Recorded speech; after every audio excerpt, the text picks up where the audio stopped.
Hi hello welcome back to my channel SK Kausar. నేనైతే గోదావరి స్టైల్లో mutton పచ్చని పప్పు ఎలా చేయాలో అయితే మీ ముందుకైతే తీసుకొచ్చేసానండి. ముందుగా నేనైతే కుక్కర్ పెట్టేసుకుని అందులో కొద్దిగా నూనె అయితే యాడ్ చేశాను. నూనె కొద్దిగా వేడయ్యాక నేనైతే అందులో ఆనియన్స్, పచ్చిమిర్చి, కొత్తిమీర అయితే యాడ్ చేసుకున్నాను. ఇదంతా బాగా బ్రౌన్ కలర్లో వేగాలండి.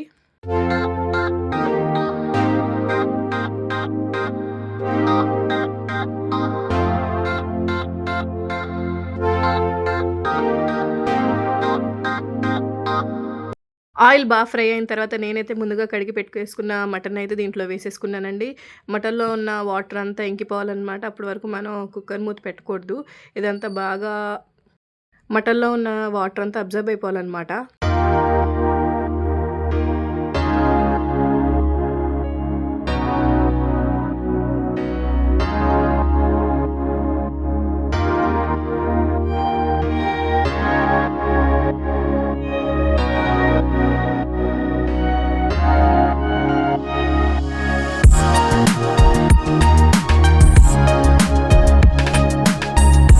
ఇప్పుడు నేనైతే ఇందులో పసుపు వేసుకున్నానండి. పసుపు వేసుకున్న తర్వాత సరిపడా కారం అయితే వేసుకున్నాను.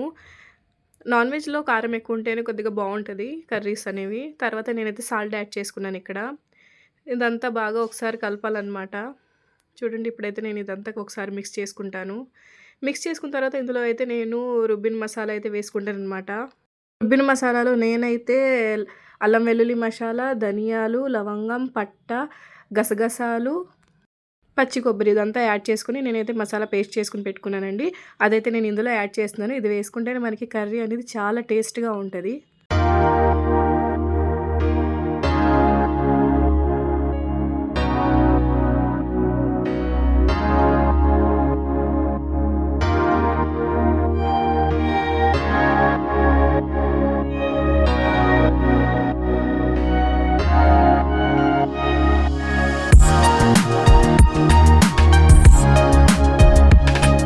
ఇప్పుడైతే నేను ఇందులో వాటర్ అయితే యాడ్ చేసేసుకున్నాను. వాటర్ యాడ్ చేసేసుకున్న తర్వాత ఒకసారి నేను మొత్తం అంతా ఒకసారి కలిపేసుకుంటున్నాననమాట. ఇదంతా ఒకసారి కలిపేసుకున్న తర్వాత నేనైతే కుక్కర్ విజిల్ అయితే పెట్టేస్తున్నానండి. ఇది లేత మాంసమే కాబట్టి ఒక 4-5 విజిల్స్ అయితే సరిపోతుంది మనకి.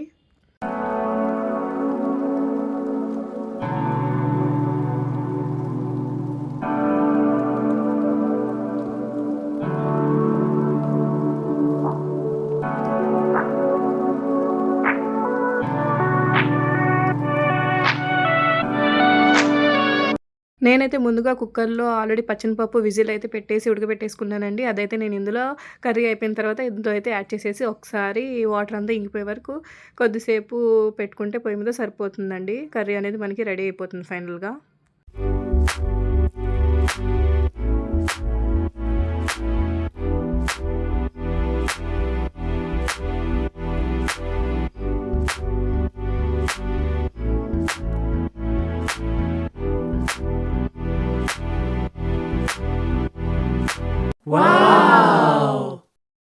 ఇంకా ఈ వీడియోలోనే నేనైతే రైతా కూడా ఎలా తయారు చేయాలో చూపిస్తున్నాను. ముందుగా నేనైతే ఆనియన్స్ కట్ చేసుకున్నాను. తర్వాత పచ్చిమిర్చి ఇంకా కొత్తిమీర కూడా కట్ చేసుకుంటున్నాను.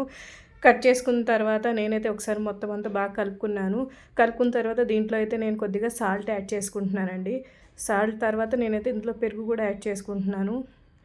సాల్ట్ వేసుకుని ఒకసారి బాగా కలుపుకున్నాను. ఇంకా పెరుగు కూడా యాడ్ చేసేస్తున్నాను. పెరుగు యాడ్ చేసిన తర్వాత మొత్తం అంతా ఒకసారి మిక్స్ చేసుకోవాలండి. మిక్స్ చేసుకున్న తర్వాత కొద్దిగా మరీ పలచగా ఉంటే బాగోదండి రైతా అనేది. అందుకని కొద్దిగా లైట్‌గా వాటర్ అయితే వేసుకోండి. అప్పుడు రైతా అనేది బాగుంటుంది. ఎవరురా నువ్వు ఇంత టాలెంటెడ్గా ఉన్నావు? ఫైనల్‌గా నేనైతే ఈ 2 పార్టుల్లో తీయడం అయితే జరిగిందండి. ఫస్ట్ అయితే పులావ్ పెట్టాను. తర్వాత మటన్ కర్రీ, ఇంకా పచ్చనిపప్పు, ఇది వచ్చేసి రైతా. ఇలాంటి మరిన్ని వీడియోస్ కోసం ఛానల్ని సబ్స్క్రైబ్ చేయండి, షేర్ చేయండి, లైక్ చేయండి. And thank you. బాయ్.